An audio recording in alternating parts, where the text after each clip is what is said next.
Welcome to my YouTube channel. तो इस video में ट्रेंडिंग एआई फ़ोटो प्रॉम्प्ट्स मिलने वाले हैं गर्ल्स के लिए। तो वीडियो को बिना स्किप के लास्ट तक जरूर देखिए और हमारे चैनल को सब्सक्राइब करिए। अब आपको स्क्रीन पे इमेज और प्रॉम्प्ट दिख रही होगी। सिंपली आपको जो भी इमेज क्रिएट करनी है उसके प्रॉम्प्ट का स्क्रीनशॉट लेना है।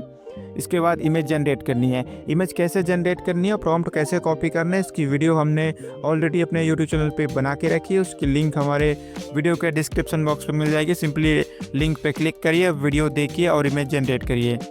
अगर इमेज जनरेट करने में कोई प्रॉब्लम आए तो कमेंट करिए और हमारे चैनल को सब्सक्राइब करिए।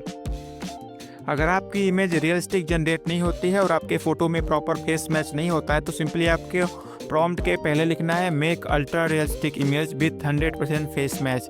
इसके बाद आपकी जो इमेज है वो रियलिस्टिक और हाई क्वालिटी में जनरेट होगी। Thank you. अब आपको स्क्रीन पे ट्रेंडिंग प्रॉम्प्ट्स दिख रहे हैं। सिंपली स्क्रीनशॉट लेना है और इमेज जनरेट करनी है।